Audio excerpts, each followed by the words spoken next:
ला सकते हैं, तो वो फिर उस तरफ भी जाते हैं। बिल्कुल सही है जुएब।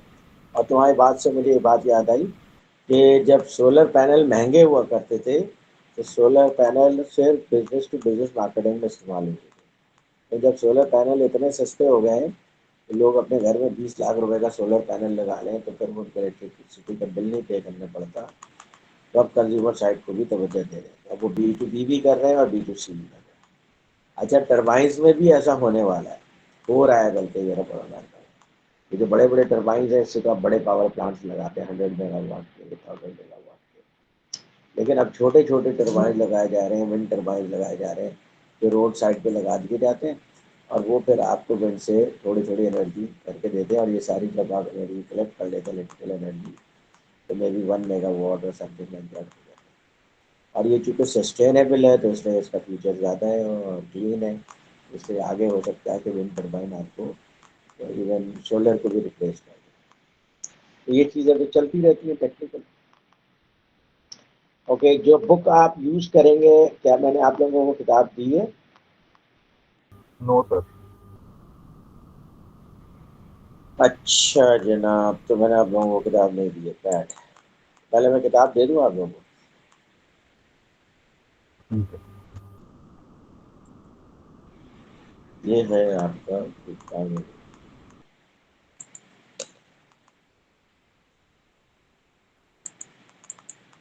यार आजकल व्हाट्सएप पर तेजी से मैसेज आ रहे हैं, तो चल ही जाता है। सारे ग्रुप का नाम है मार्केटिंग मैनेजर, राइट?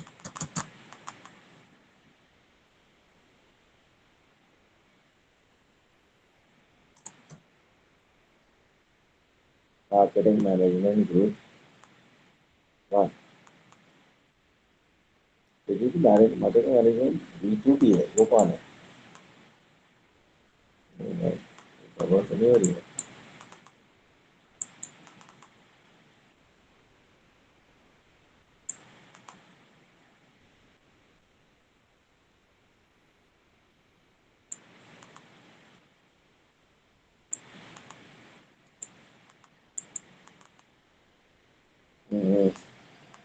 अगस्त 22 B2B मार्केटिंग, ये आपकी किताब।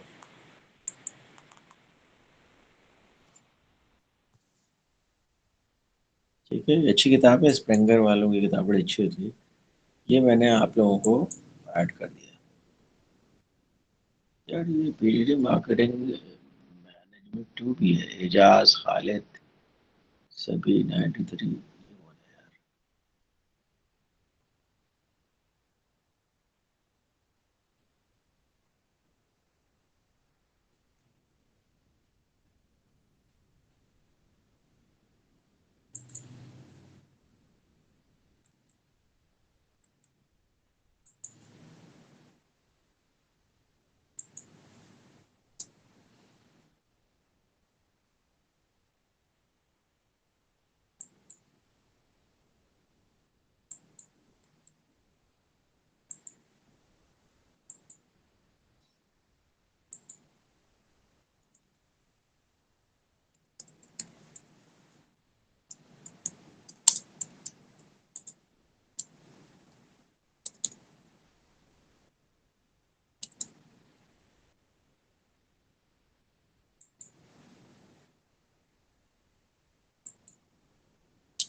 अच्छा, जब आप मार्केटिंग करते हैं और उसमें आप अपने डिस्ट्रीब्यूटर्स को मार्केट करते हैं, यानी प्रोडक्ट आप अपने डिस्ट्रीब्यूटर्स को देते हैं, डिस्ट्रीब्यूटर्स फिर रिटेल में देते हैं, तो वो भी की अकाउंट मैनेजमेंट और बिजनेस टू बिजनेस मार्केटिंग में आता है। बिकॉज फर्क क्या है बिजनेस टू कंज्यूमर मार्केट और बिजनेस टू बिजनेस मार्केटिंग? तो बेसिक फर्क है वो ये है कि बिजनेस टू कंज्यूमर मार्केटिंग में कोई कंज्यूमर प्रोडक्ट परचेज करता है अपने कंजम्पशन के लिए, अपने या अपनी फैमिली के लिए, तो वो B2C मार्केटिंग।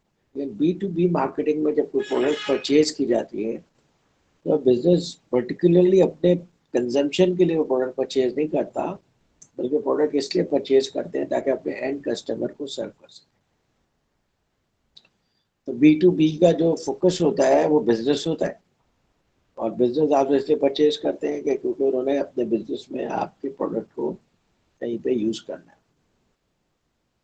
और B2C में आपका कंज्यूमर यूज करता है, तो लोग अपनी जेब से पैसा खर्च करते हैं, जबकि B2B में लोग अपनी जेब से पैसा खर्च नहीं करते। तो इसलिए जब जेब से पैसा नहीं खर्च करते हैं, कंपनी का पैसा खर्च करते हैं, तो उसके लिए बहुत सारी जस्टिफिकेशंस होने चाहिए। इसलिए B2B marketing is more complicated then B2C marketing. फिर B2B मार्केटिंग में आपके पास फ्यू कस्टमर्स हो, losing even one customer can give you a big dent in your sales। जबकि B2C मार्केटिंग के अंदर अगर कुछ कस्टमर्स आप लूज कर दें, विच इज नॉट गुड, बहुत भी सही नहीं है, फिर उसका इतना ह्यूज इम्पैक्ट नहीं हो। जैसे बोइंग के पूरी दुनिया में कितने कस्टमर होंगे, टोटल मिला के 400-500 कस्टमर होंगे, 1000 कस्टमर होंगे मैक्सिमम जो बोइंग खरीदते होंगे, और 1000 तो टोटल बायर्स हैं जो कि एयरक्राफ्ट खरीदते हैं। अब वो जरूरी नहीं कि वो बोइंग खरीदते हैं, वो भी खरीद सकते हैं। जो यूरोपियन यूनियन में बनता है उसका क्या नाम है, बोइंग का कॉम्पिटिटर कौन है, एयरबस, ठीक है, तो एयरबस भी खरीद सकते हैं। उसके अलावा और दूसरे भी एयरक्राफ्ट बनते हैं जो रशिया में बनते हैं, दूसरी जगहों पे बनते हैं, वो भी बिकते हैं। इसका मतलब है बोइंग के पास हार्डली 100-150 कस्टमर होंगे, 100-150 कस्टमर होंगे, 200 कस्टमर। उन 200 कस्टमर में से भी 150-160 कस्टमर ऐसे होंगे कि जो कभी कोई बोइंग खरीद लेते हैं। वो ज़्यादातर ऐसे कस्टमर्स होंगे जो कि रिफर्बिश्ड बोइंग या सेकेंड हैंड मार्केट से बोइंग खरीद लेते हैं। सिर्फ 40-50 कस्टमर्स उनके पास ऐसे हैं जो कि हमसे बोइंग से वो डायरेक्टली परचेज करते हैं, जैसे एमिरेट्स हो गया, इत्तेहाद हो गया। तो इनमें से एक को भी यूज करना will be a big dent for that. ये फर्क है B2B मार्केटिंग में और B2C मार्केटिंग। B2B मार्केटिंग के अंदर बिजनेस वॉल्यूम ज़्यादा होता है और नंबर ऑफ कस्टमर्स कम होते हैं।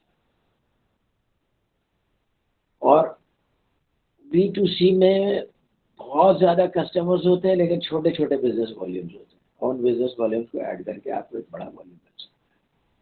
तो ये फर्क ध्यान में रखना है, और इस फर्क को ध्यान में रखने की वजह से क्या है,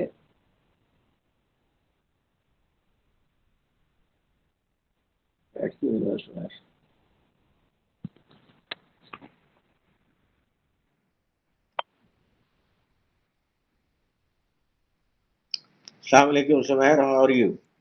अस्सलाम वालेकुम सर। अज़ाम, कैसे हैं आप? खैरियत से हैं आप? Hello Sumair, are you listening मी?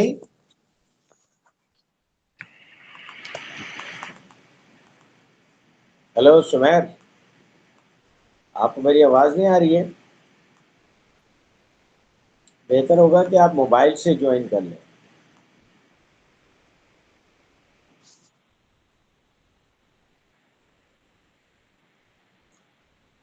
सुमैर, आपको आवाज़ आ रही है मेरी?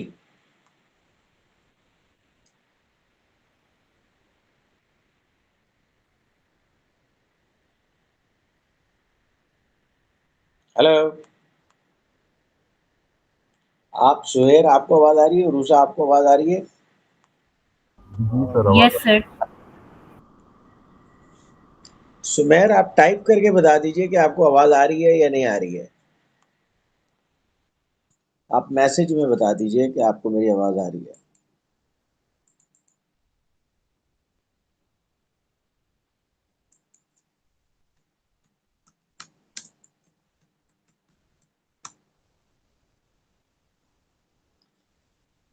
ओके, तो ये है सूरत हाल। तो इसलिए अभी तक आपने जितनी भी चीज़ें पढ़ी हैं ना, वो मोस्टली रिलेटेड टू थी बिजनेस टू कंज्यूमर मार्केटिंग। और ये बड़ी अजीब सी बात है कि business to consumer marketing total business का 20% होता है, और बिजनेस टू बिजनेस मार्केटिंग 80% होता है। लेकिन एम्फेसिस जो है वो ज़्यादातर बिजनेस टू कंज्यूमर मार्केटिंग की तरफ होता है। वजह उसकी है कि उसके अंदर ग्लैमर बहुत है। आप जो है वो प्रमोशन कर रहे होते हैं, इवेंट्स कर रहे होते हैं, मुख्तलिफ़ किस्म की ऐसी चीज़ें कर रहे होते हैं, तो ऑर्गेनाइजेशन उसके अंदर इन्वॉल्व हो जाते हैं, लोग इन्वॉल्व हो जाते हैं, मार्केटर इन्वॉल्व हो जाते हैं।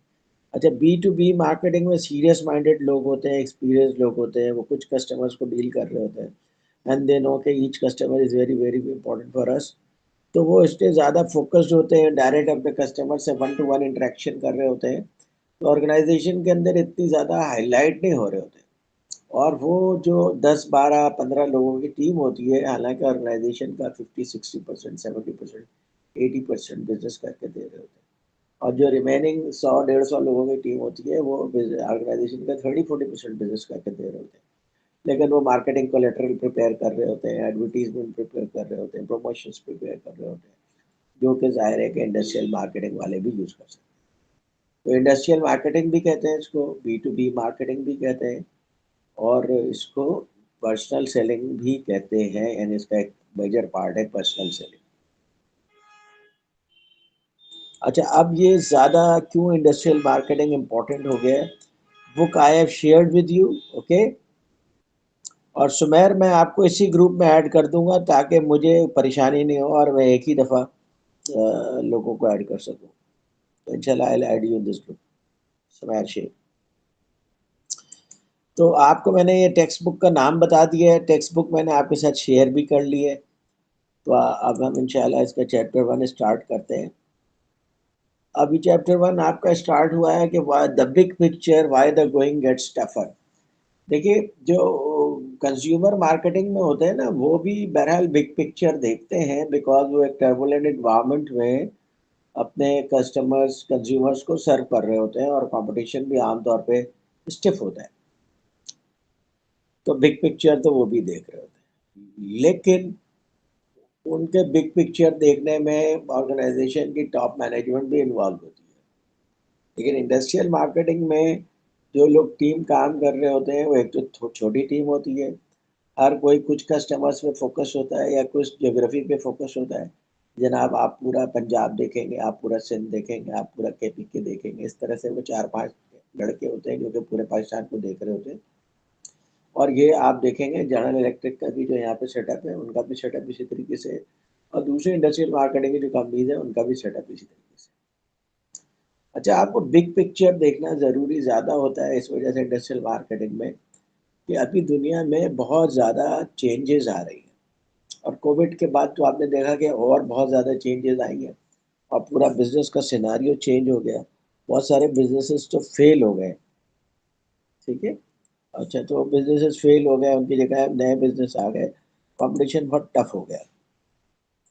तो इसलिए आपको कंपटीशन को समझना बहुत ज़रूरी है। यार, ये सुमेर को कोई प्रॉब्लम हो रही है? सर मे भी उनका इंटरनेट सही नहीं चल रहा होगा। राइट, चले। ओके, तो मैं आप लोगों से स्लाइड शेयर कर रहा हूँ। इन स्लाइड्स में कोई ख़ास बात नहीं है, ये वही चीज़ें हैं जो आपकी किताब में लिखी हैं, सिर्फ मैंने यहाँ पे इसको हेडिंग्स को कॉपी कर दिया, हेडिंग्स को इसलिए कॉपी कर दिया ताकि मैं आपको समझाने में वही चीज़ें समझाऊँ जो कि आपकी किताब में लिखी हुई है। अच्छा, सबसे पहली चीज़ जो उन्होंने समझाई है कि change is the only constant, और दुनिया में बहुत तेज़ी से चेंजेस आ रहे हैं। दुनिया में पिछले 10,000 साल में जो चेंजेस आए हैं वो आहिस्ता आहिस्ता स्लो स्लो आए हैं, यानी हमारे पेस के लिहाज से उनके दौर में हमारी जो पिछली जनरेशन थी वो स्लो स्लो चेंजेस आएंगे। पहले लोगों ने माचे वो दरियाफ्त कर लिया कि आग कैसे जलाते हैं, फिर लोगों ने दरियाफ्त कर लिया व्हील, दरियाफ्त कर लिया व्हील से उनको बड़ी आसानी हो गई कि बड़े बहुत सारे चीज़ों को एक ऐसे करियर में ले जा सकते थे एक जगह से दूसरी जगह पे, जिसमें व्हील लगा हुआ हो, और उसको कोई जानवर खींचते थे। पहले इंसान भी उसे खींचते थे, जानवर भी खींचते थे। फिर व्हील इजाद हुआ, फिर उसके बाद लोगों ने बायोलॉजी पे काम करना शुरू किया, केमिस्ट्री पे काम करना शुरू किया। तो ह्यूमन हिस्ट्री ग्रोथ की हिस्ट्री है, और आहिस्ता आहिस्ता चीज़ें ग्रो होती रही है। ह्यूमंस में एक और कैपेबिलिटी भी है जो कि सिर्फ बाज़ जानवरों में एक लिमिटेड हद तक नज़र आती है, वो ये है कि वो अपने एनवायरनमेंट को कॉन्स्टेंटली बेहतर से बेहतर करने की कोशिश करता है। हर इंडिविजुअल की यही कोशिश होती है कि उसका जो ओवरऑल लिविंग एनवायरनमेंट है, वर्किंग एनवायरनमेंट है, उसको तेज़ी से और अच्छे तरीके से चेंज करना है। अच्छा, जब इंडस्ट्रियल रेवोल्यूशन आया which was in 17th century, यानी ओनली 400 ईयर्स बैक, उसके बाद चीज़ें बहुत तेज़ी से चेंज होना शुरू हो गई। और इतनी ज़्यादा तेज़ी से चेंज होना शुरू हो गई कि ह्यूमन हिस्ट्री में कभी भी चीज़ें इतनी तेज़ी से चेंज नहीं, कोई एग्जाम्पल नहीं। और 400 साल में जितना नॉलेज बेस इंक्रीज हुआ है, वो पिछले 9,500 साल में नॉलेज बेस जितना हुआ था उसका भी 1000 टाइम्स नॉलेज बेस इंक्रीज, और still knowledge base is increasing, और ये एक कंटिन्यूस प्रोसेस है। तो उसकी वजह से मुसलसल जो है चेंज हो रहा है। और आप वो जनरेशन है जो मिलेनियल और सेंटेनियल जनरेशन है, जो मिलेनियल वो है जो 94 के अराउंड पैदा हुए, सेंटेनियल वो है जो 2000 के अराउंड पैदा हुए, ये इन चेंजेस को एक्सपीरियंस कर रहे हैं। आप लोगों ने बिल्कुल जब बच्चे थे तो ब्लैक कलर का फ़ोन देखा होगा, ठीक है, जिसमें ताला लगा के रखते थे क्योंकि फ़ोन वॉज वेरी कॉस्टली। उस ब्लैक कलर के, और उसको उसका लाइसेंस लेना या उसको अप्लाई करना और उसको अपने घर में लगाना was very hectic job. Minister की सिफारिश लगाते थे तो आपके घर में फ़ोन की लाइन लगती थी, और जब आपके घर में टेलीफोन आ जाता था तो पूरे मोहल्ले को पता चल जाता था कि आपने टेलीफोन लगा लिया, और पूरा मोहल्ला आपके पास फ़ोन करने के लिए आता था तो आप उसको ताला लगा के रखते थे क्योंकि इट वॉज वेरी कॉस्टली। तो फिर उसके बाद से लेकर के अब आप देखें कि उस फ़ोन से लेकर के आपने मोबाइल तक का सफ़र किया है, स्मार्टफोन तक आ गए हैं, और उसमें भी अभी ऑप्शन हो गया कि पूरी दुनिया में आप कहीं बात करना चाहें फ्री में बात कर सकते हैं, और आपकी शक्ल भी नज़र आ रही होती है, और आप जिससे बात कर रहे होते हैं उसकी भी शक्ल नज़र आ रही है। कहाँ से ट्रैवल करके आप कहाँ तक पहुँचे, यू गॉट इट। अब वो फ़ोन इतनी इम्पोर्टेंट चीज़ हुआ करती थी कि बाकायदा उसके ऊपर आपको पुराने इंडियन फिल्मों में गाने मिलेंगे कि मेरे पिया गए रंगून वहाँ से किया telephone. It was such an important thing. वो वहाँ उस ज़माने में, आज से समझ लीजिए 400-500 साल पहले लोग जब हज के लिए जाते थे, इट वॉज सो टफ, तो उनको 90% ये यकीन होता था कि हम वापस नहीं आ सकेंगे, इसलिए वो सारे गुनाह वुनाह बख्शवा करके जाते थे, और पूरी ज़िंदगी में एक हज कर लेते थे तो बहुत बड़ी बात है। अब तो आपके लिए हज इतना कन्वीनियंट हो गया है कि आप यहाँ से बाई एयर जाएँ, वहाँ पे 5 स्टार होटल में ठहरें, और आप 3-4 दिन में अपना हज कर सकते हैं। तो चीज़ें कितनी तेज़ी से तब्दील हो रही है, हर चीज़ तब्दील हो रही है, और इसलिए तब्दील हो रही है कि कस्टमर की रिक्वायरमेंट तब्दील हो रही है। Customer is now willing and able to pay as well. देखिए, कमर्शियल लोग सिर्फ उसी वजह से काम करते हैं कि अगर उनके पास इतना साइजेबल कस्टमर बेस आ जाए कि वो उस साइजेबल कस्टमर बेस को प्रॉफिटेबली सर्व कर सके। वरना तो अभी भी बहुत सारे ऐसे सर्विसेज हैं, ऐसे प्रोडक्ट्स हैं जो कि बन सकती हैं, लेकिन जो उनका उनका कोई बायर होगा नहीं होगा, इससे उनको नहीं किया जा सकता। हो सकता है किसी साहब की ख्वाहिश हो कि मैं ऐसे रेस्टोरेंट में जाऊं जहाँ सारा स्टाफ मिल करके मुझे अकेले सर्व करे, और मेरे लिए पर्टिकुलरली जो मैं ऑर्डर करूँ वो बना करके मुझे खिलाए। दैट इज टेक्निकली पॉसिबल, लेकिन कितने लोग होंगे जो उस डिनर के लिए 20,000 $30,000 देने के लिए तैयार होंगे। तो इस तरह के कॉन्सेप्ट और भी आप बहुत सारे सोच सकते हैं, लेकिन वो कॉन्सेप्ट जो कि फिर वायबल हो जाते हैं, किसी जमाने में वायबल नहीं होते, अब वायबल हो गए। तो वो फिर आप क्या कहते हैं, जैसे पहले जमाने में बाई एयर ट्रैवल बहुत कम लोग करते थे, by air travel is very common. अब आपको मुश्किल से कोई आदमी ऐसा मिलेगा जो आपको बताया कि मैंने बाई एयर ट्रैवल नहीं किया, पर्टिकुलरली वो मिडिल या अपर मिडिल क्लास का। तो चीज़ें बहुत तेज़ी से चेंज हो रही हैं, जो जो चीज़ें चेंज हो रही हैं उसमें इंडस्ट्रियल मार्केट के लिए मैसेज है। मैसेज क्या है कि जो चीज़ आप कस्टमर को आज ऑफर कर रहे हैं, that is attractive for them today, but it is not necessary that this will remain attractive for them tomorrow as well. आपको पता है जनरल इलेक्ट्रिक का 3 साल पहले सबसे बड़ा प्रॉब्लम क्या आया था, इसकी वजह से उनको ह्यूज लॉसेस हुए। वो ये कि उन्होंने गैस जो है उसके ऊपर स्टीम टरबाइन्स के ऊपर बहुत ज़्यादा इन्वेस्टमेंट कर, और उसके वो समझ, क्योंकि उनके पास जो टरबाइन्स के ऑर्डर्स आ रहे थे 3-3 साल का बैकलॉग चल रहा था, लेकिन दुनिया अचानक जो है वो सोलर और रिन्यूएबल एनर्जी की तरफ शिफ्ट होना शुरू हो गई, तो जी को उसकी वजह से ह्यूज डेंट लगा। तो जो जिस बिजनेस को वो प्रॉफिटेबल समझ रहे थे वो अगले 3-4 साल में इतना अट्रैक्टिव नहीं रहा उनके लिए। इसी तरीके से आप देखेंगे, आपने लाखड़ा का कोल है वो 30 साल तक आप उस पर बैठे रहे, अब आपको ख्याल आया कि उसको हम एक्सप्लोर करें, तो आपने एक ब्लॉक चाइना को भेज दिया, एक ब्लॉक आपने एग्रो को भेज दिया, एग्रो का पावर प्लांट 100 मेगावाट का वहाँ पे एक्टिव है, जो चाइना का पावर प्लांट है उसमें काम चल रहा है। लेकिन अब दुनिया सस्टेनेबल एनर्जी पे जा रही है। जर्मनी में 3 साल पहले एक्सपेरिमेंट करके दिखा दिया कि अब पूरे का पूरा 100% सस्टेनेबल पे शिफ्ट हो सकते। It means they do not need ऐसा कोल फायर्ड पावर प्लांट या furnace fuel oil power plant, इस तरह पावर प्लांट की कोई जरूरत नहीं है। तो सारा रिन्यूएबल पे अपने चला सकते हैं। इसी तरह के गाड़ियां बन रही हैं, बैटरी से चल रही हैं, और जो बैटरी से चल रही हैं उसमें सोलर सिस्टम भी लगा रहे हैं। अब उनको किसी एनर्जी सोर्स की एक्सटर्नल जरूरत नहीं है, वो सेल्फ सस्टेन्ड है, सेल्फ कंटेन्ड है।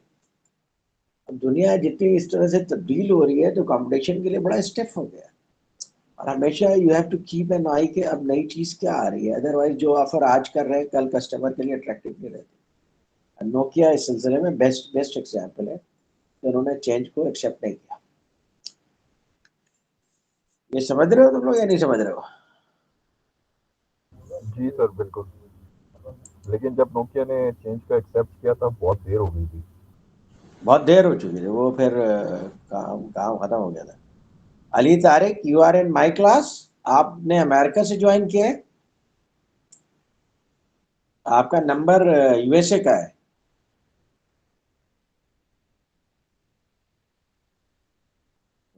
सुमैर शेख, आपको आवाज आ रही है हमारी? Yes sir.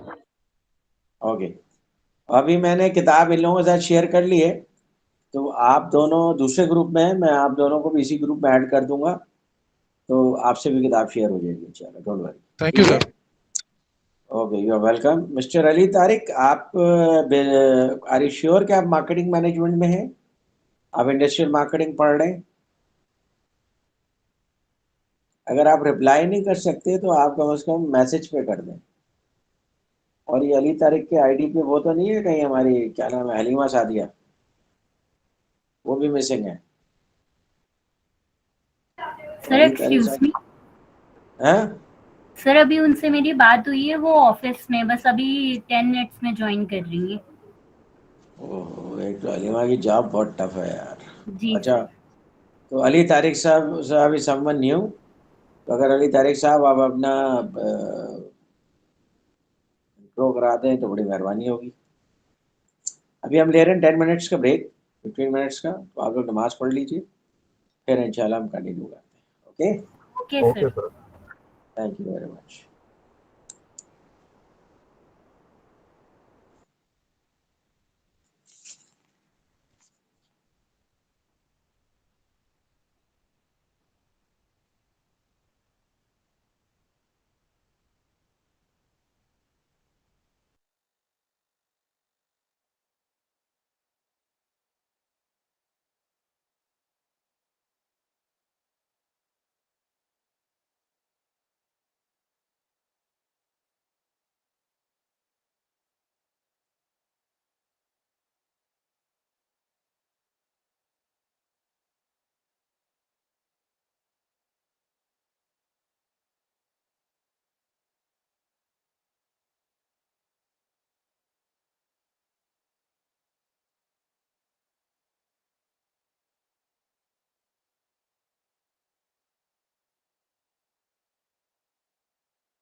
Assalamu alaikum and welcome back in the class. वालेकुम सलाम. वालेकुम अस्सलाम sir. Okay. Nabil, you are in this class, right? This class is of. अस्सलामुअलैकुम. वालेकुम, कैसे हैं नबील? अल्हम्दुलिल्लाह सर, आप कैसे खरीद से हैं? हाँ अल्लाह का शुक्र. मैं जस्ट कंफर्म कर रहा था कि आप राइट क्लास में है ना? जी जी सर. कोई कंफ्यूजन तो नहीं है ना? No sir. ओके. कोई मैं जब कंफ्यूजन अपना नहीं. थैंक काम यू. करूँगा तो मुझे जब आसानी हो जाएगी तो मैं आप लोगों को एक ही ग्रुप में कर दूँ ताकि वो कंफ्यूजन खत्म यस हो सर, जाए. ऐसा कर लें. इसलिए कि वो दो ग्रुप में कभी मैं मिस कर जाऊंगा तो फिर वो प्रॉब्लम हो जाएगी.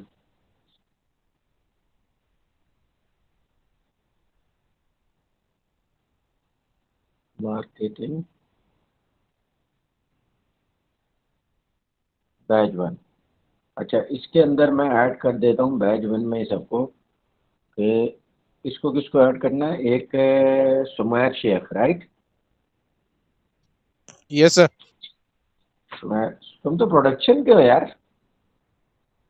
सर बिल्कुल प्रोडक्शन का हूँ. तो आप ये इंडस्ट्रियल मार्केटिंग क्यों पढ़ रहे हैं? ऑर्गेनाइजेशन थी ना 7 से 10. यार ये इन्होंने जो है ना टाइम टेबल लास्ट मोमेंट में फिर चेंज किया है. आपकी क्लास है यू बट सुमैर तुम पहले स्टूडेंट, तुम्हारा ये फर्स्ट सेमेस्टर है. हेलो सुमैर.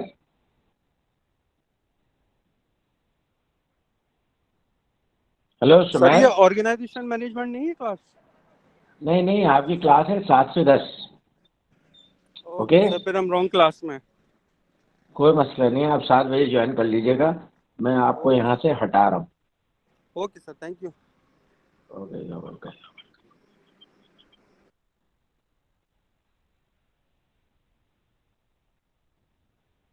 सॉरी सर, मैं डिस्कनेक्ट हो गया था, इंटरनेट का मसला. कोई मसला नहीं सुमैर शेख. तो आप वैसे भी 7 से 10 की क्लास में, ओके? तो यहाँ से मैं आपको हटा रहा हूँ. Okay sir. Okay, thank you dear.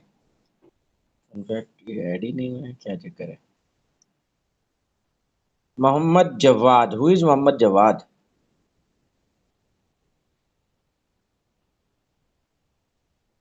ये सुमैर शेख को तो रिमूव करूँ मैं. मोहम्मद जवाद आपकी क्लास में से किसी में है? नहीं. अच्छा जनाब अली तारिक साहब, आप प्लीज़ अपना इंट्रोडक्शन कराएं. अगर आप गलती से इस क्लास में आ गए हैं तो कोई बात नहीं. आपका अगर पहला सेमेस्टर है, पहला मॉड्यूल है, तो आपकी क्लास है ऑर्गेनाइजेशनल सिस्टम्स की, जो कि 7 बजे शुरू होगी. और अगर आप मार्केटिंग मैनेजमेंट के स्टूडेंट हैं तो प्लीज़ मुझे आप या तो माइक पे बता दें या टाइप करके बता दें कि आपका ताल्लुक किस पीजीटी से है.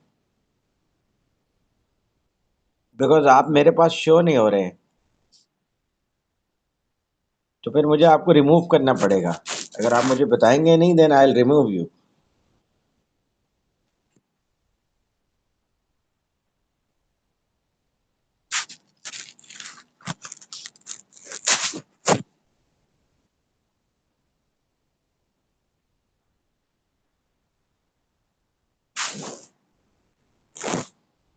पीजीटी मार्केटिंग मैनेजमेंट में एक बैच 2 भी है.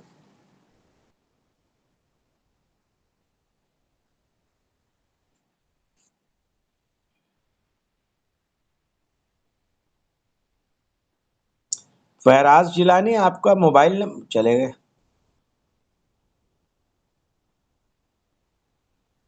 ये कौन है? 92331846. पता नहीं यार, लोग ज्वाइन भी नहीं कर रहे. कुछ समझ नहीं आ रही है, अजीब कंफ्यूजन फैलाया हुआ. अच्छा तो हलीमा तो यहाँ पे आ गई हैं माशाल्लाह. अच्छा, हलीमा की वजह से मुझे टाइमिंग चेंज करनी पड़ेगी. मैं भूल गया था कि हलीमा की तो छुट्टी 6 बजे होती है. इसको बड़ी परेशानी है.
हेलो।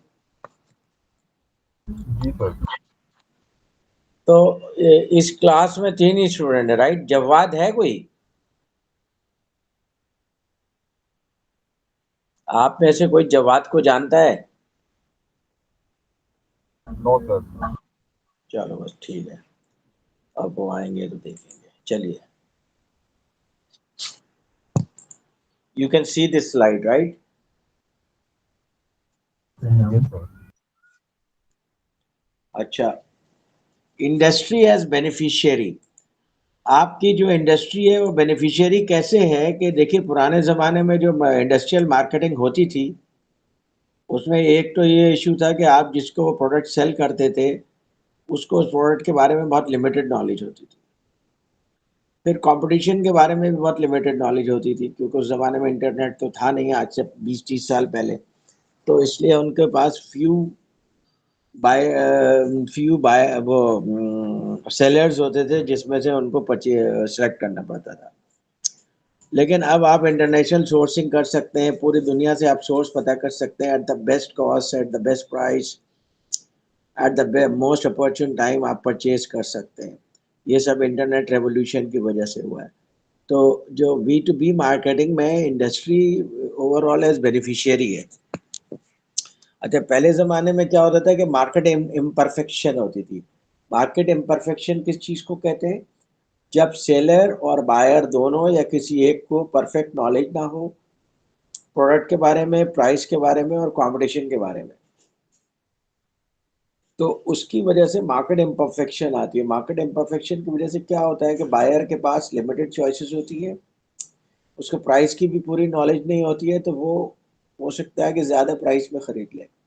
अब वो कॉम्पिटिटिव प्राइस में ख़रीदता है, बिकॉज वो वेरियस सोर्सेज से प्रोडक्ट के बारे में सर्च कर सकता है और वेरियस सोर्सेज फाइंड आउट कर सकते हैं कि कहाँ से वो प्रोडक्ट ले सकता है एट ए बेटर प्राइस।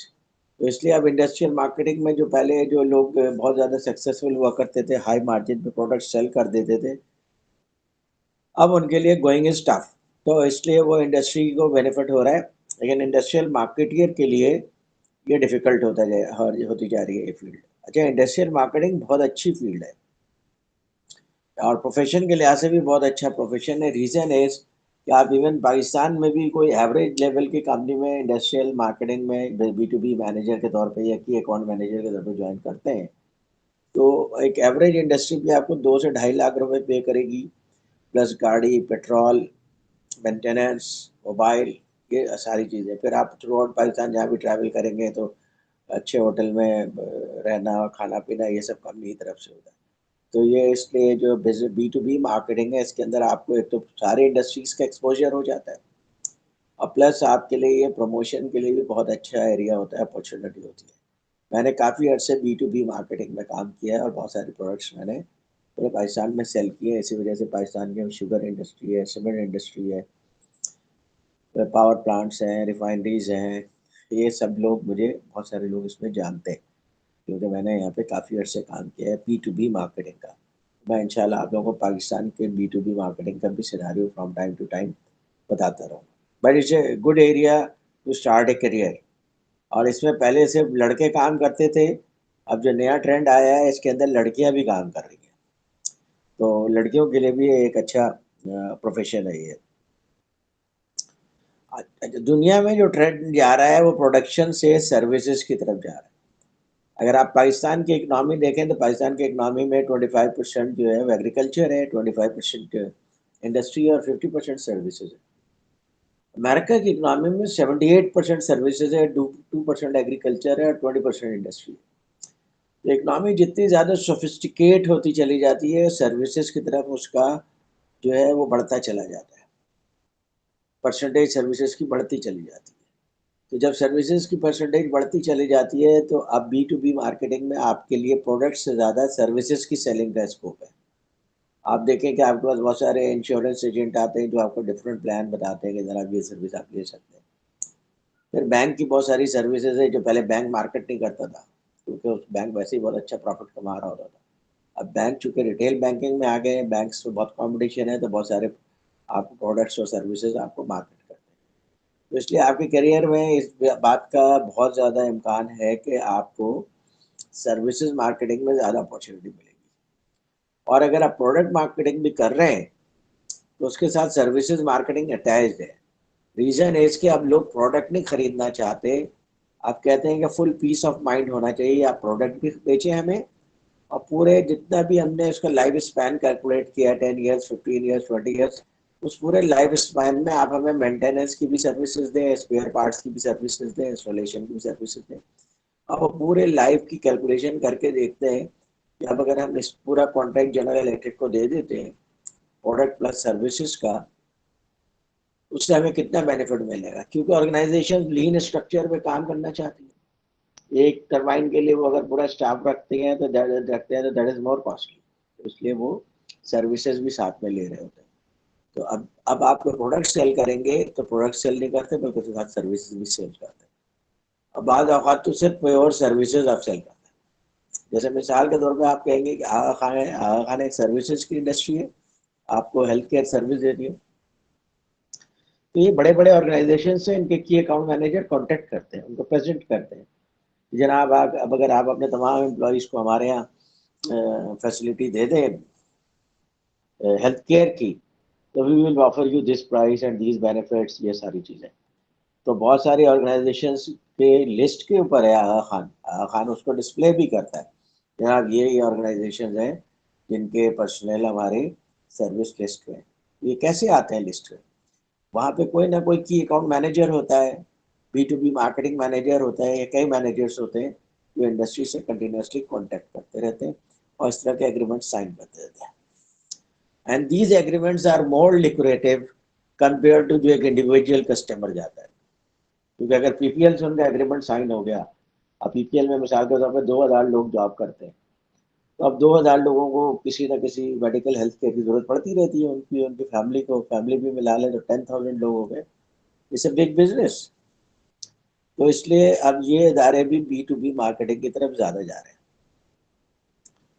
अच्छा, अब एक और जो चीज़ है वो इंडस्ट्री 4 है। ये जो रेवोल्यूशन है, इंडस्ट्रियल रेवोल्यूशन कहते हैं, इसके 4 फेजेस थे और ये चौथा फेज है। पहला फेज था जिसमें मैकेनिकल इंडस्ट्री ग्रो हुई, दूसरा फेज है जिसमें इलेक्ट्रिकल इंडस्ट्री ग्रो हुई, तीसरा फेज है जिसके अंदर इलेक्ट्रॉनिक्स इंडस्ट्री ग्रो हुई, और चौथा फेज है जिसके अंदर अब ये सारा ऑटोमेशन IT ये सारी चीज़ आ रही है। और ये इतनी तेज़ी से आ रही हैं कि बहुत सारी ऑर्गेनाइजेशन इनको कैच नहीं कर पा रही, और जो ऑर्गेनाइजेशन इनको कैच नहीं कर पाएंगे फ्यूचर में उनके लिए कॉम्पीट करना मुश्किल हो जाएगा। मर्कल ने कहा था, जर्मनी के जो चांसलर थे, अपने इंडस्ट्रियलिस्ट से, हालांकि आप देखें कि जर्मनी कितना आगे है इंडस्ट्रीज में। यूरोप में सबसे बड़ी जो इंडस्ट्रियल बेस है वो जर्मनी के पास है। उसने कहा था कि हमारे जितने भी इंडस्ट्रियलिस्ट हैं इस बात को ना भूलें कि हम जो है बेसिकली इंडस्ट्री 4 के दौर में रहे।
या प्रॉब्लम ये है कि सारे स्टूडेंट्स मुझे आराम से फ़ोन कर लेते, जो भी प्रॉब्लम हो फ़ौरन फ़ोन कर लेंगे, सर ये हो गया। अच्छा चलो खैर, तुम लोग को आवाज़ आ रही है?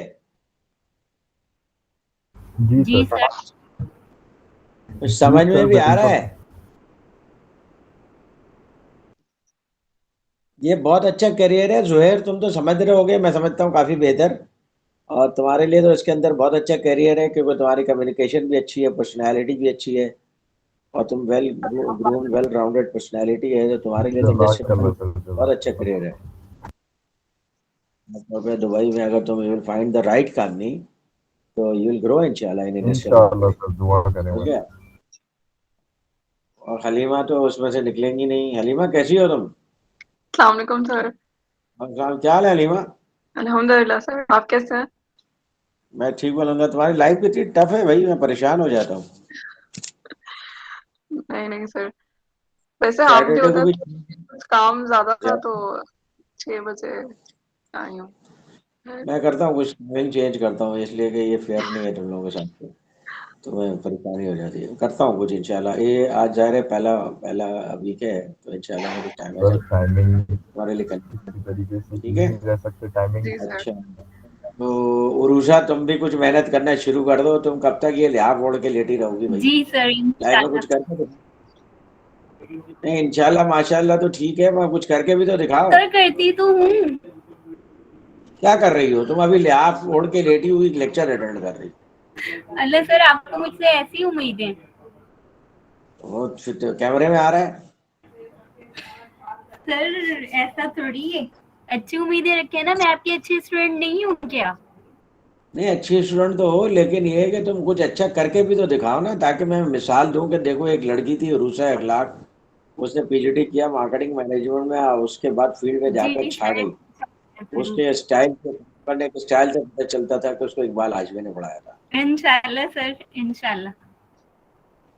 तो ऐसा कुछ करके भी तो हाँ दिखाओ ना। सर, दिखाऊंगी। थोड़ा सा टाइम दे दो। आई एम श्योर कि तुम्हें मार्केटिंग की जॉब मिल जानी चाहिए। और ये जो बिजनेस टू बिजनेस मार्केटिंग जी है ना, सर। उसका एक फंक्शन होता है कोऑर्डिनेटर और सपोर्ट फंक्शन का। जी सर। वो एक आमतौर में खातून होती है जो तमाम सेल्स के लड़कों को कंट्रोल करती है, कोऑर्डिनेट करती है। तो ये सबसे बदमाश लड़के होते हैं इंडस्ट्रियल मार्केटिंग के की अकाउंट मैनेजर्स, वो जी, काबू में नहीं आते। सही सर।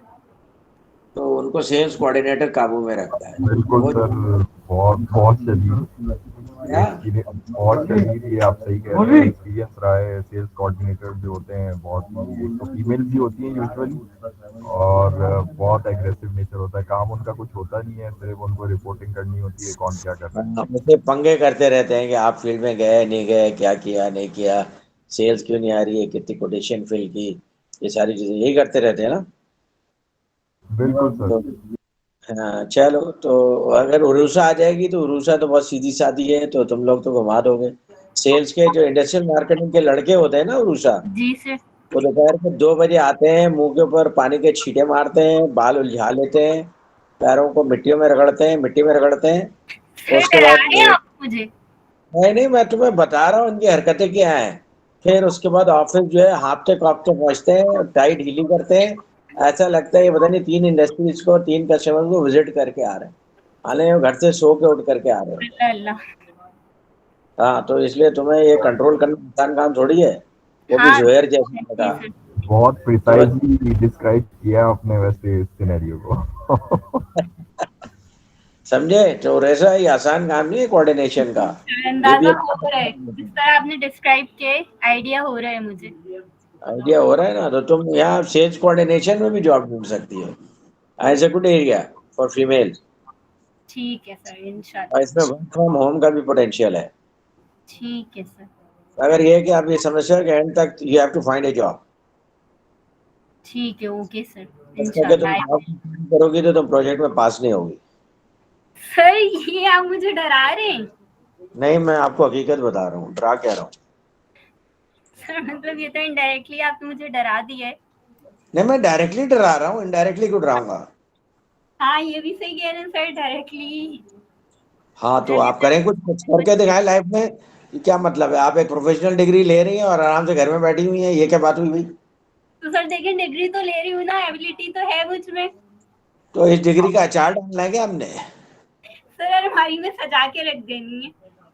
वही तो, इस डिग्री का फायदा क्या है? जब तुम कुछ करोगे नहीं तो फायदा क्या है? जी सर, कुछ करके एग्जैक्टली। दिखाओ तो हम कहेंगे ना कि हाँ भाई ये कुछ किया इसने। जी सर, वरना ताकि यूज में हो तो कोई। हाँ, एग्जैक्टली। तो बात दरअसल ये है कि देखो अब तो जमाना आ गया है। मेरी अपनी बेटियां हैं, वो जी जो है वो कहते हैं कि we don't want to be dependent on our spouses. जी सर, वो तो है, लेकिन और ये जमाना ऐसे ही आ गया, वो लड़के भी ये एक्सपेक्ट कर रहे होते हैं कि भाई जो पार्टनर आए तो वो कुछ कमा वमा कर दे पैसे, क्योंकि अकेले हाँ गुजारा होता नहीं।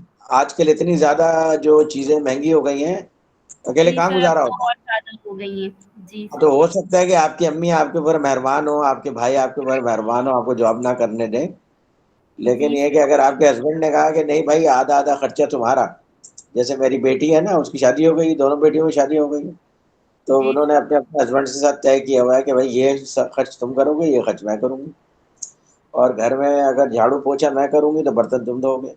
जी सर, आजकल मोस्टली इसी तरह हो रहा है। मिल रहा है अमेरिका कनाडा में तो आपको मेड्स थोड़ी सर मिलते हैं। पाकिस्तान में हो रहा है। जी सर, वहाँ तो ऐसा मेड का नहीं हो रहा है, कॉन्सेप्ट। महंगाई बढ़ गई है, देख नहीं रही हो महंगाई कितनी बढ़ गई है। हाँ सर, काफी ज्यादा, अब तो बहुत ही ज्यादा। लेटी रहोगी भाई।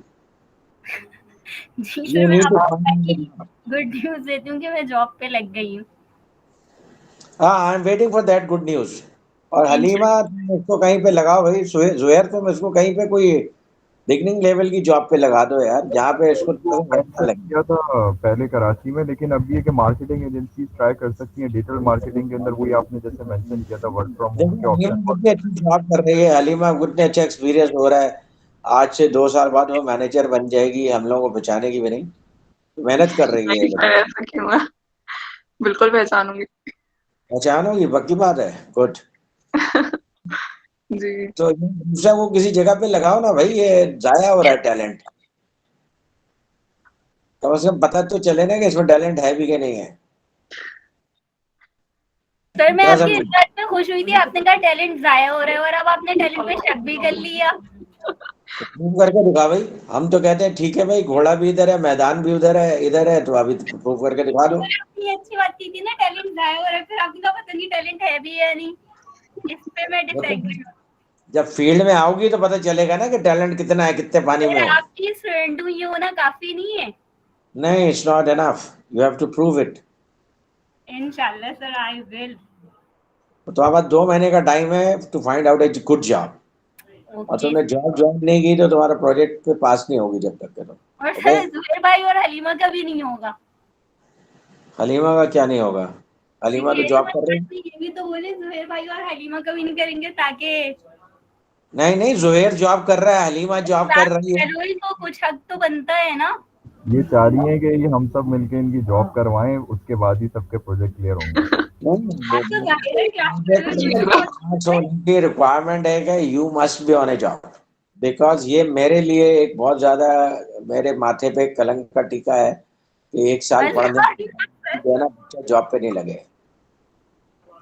ठीक है, रूसा तुम अपना जो सीवी अपडेट करके मुझे भी देना। ठीक है sir. And you need to find out a job. ये तुम जो है ना अब ये सुस्ती से निकल आओ। सर अब तो इंशाल्लाह जरूर, अब आपने ऐसी बात कह दी तो अब तो जाहिर सी बात है, मैं प्रूफ करूंगी कि मेरे टीचर की ऐसी स्टूडेंट थोड़ी हो सकती है सर इकबाली की। एग्जाम्पल दे दिए, मैंने बताया मुझे खुद कोई खास पसंद नहीं है कि खवातीन जॉब करें। आजकल जमाना ऐसा आ जी गया है, सर। क्या करें।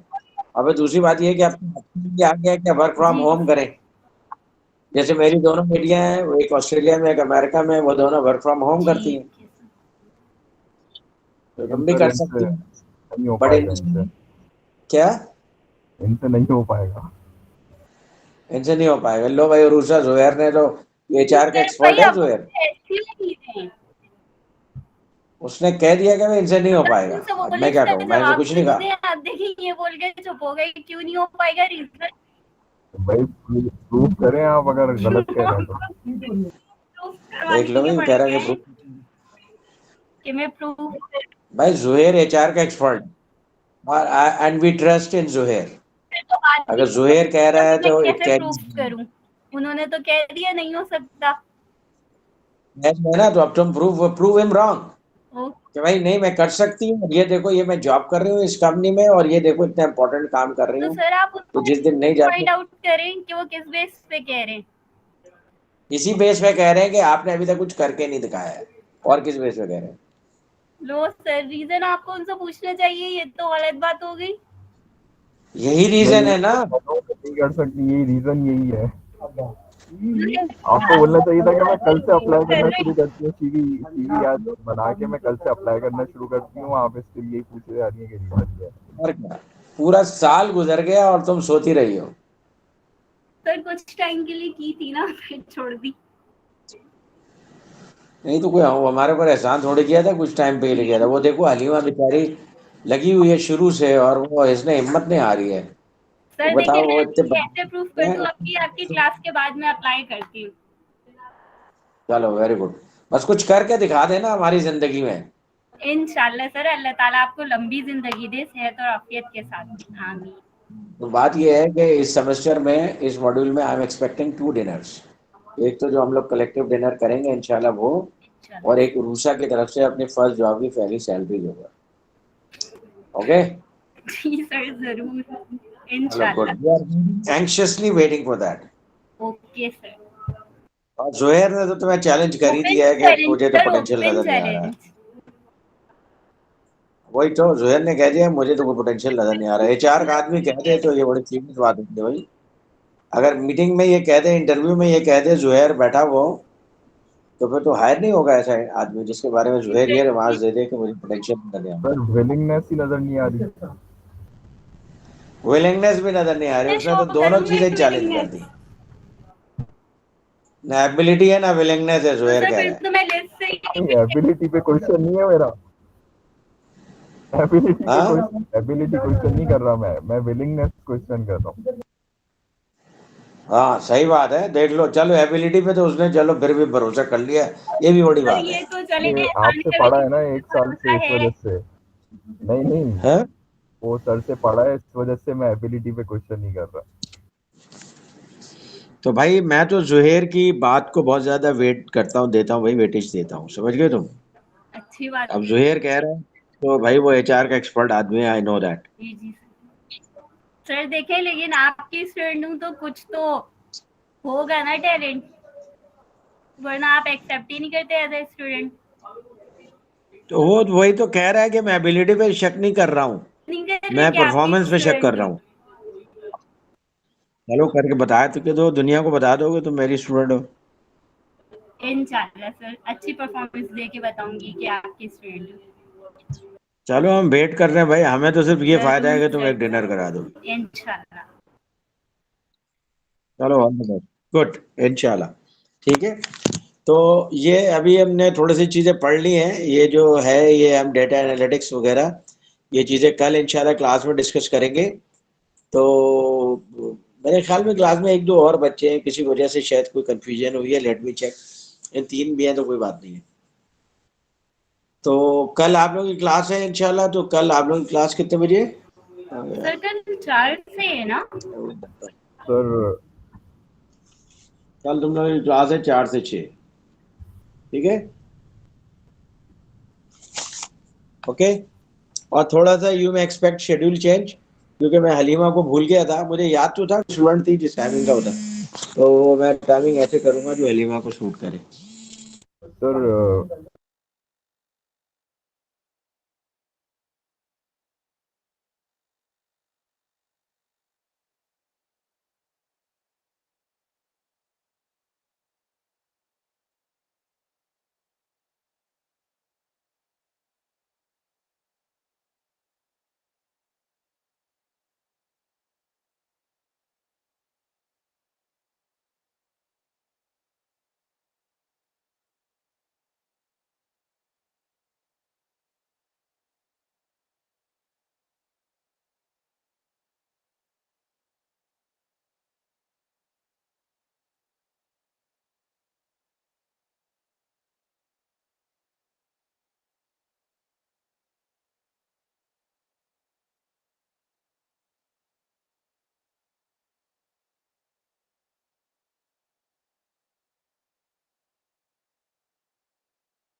सर आपकी आवाज नहीं आ रही।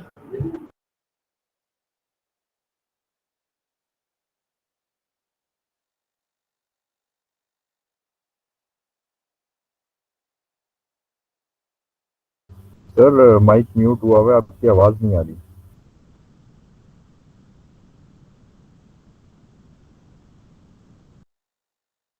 हेलो, तुम लोग को आवाज नहीं आ रही? सर म्यूट हुआ था। हेलो, जी सर अब आ रही है।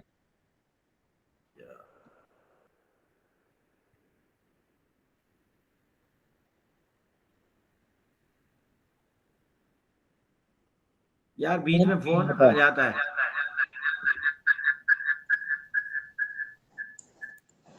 तो प्रॉब्लम। तो हलीमा, अब आप डिनर अरेंज करेंगी हम लोगों के लिए? क्यों सर? और नहीं, तो हम सब अपना अपना पे करेंगे, तुम परेशान नहीं हो, इतने परेशान मत हो तुम। नहीं पूछ रही थी सर। बता रहा हूँ मैं अभी। और उषा जो है वो डिनर कराएगी पूरी क्लास को अपनी फर्स्ट सैलरी।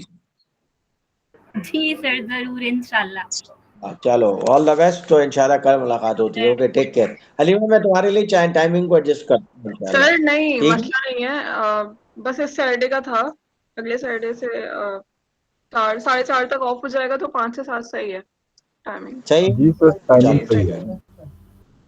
चलो ओके, टेक केयर, अल्लाह हाफिज। ओके सर, अल्लाह हाफिज। अल्लाह हाफिज।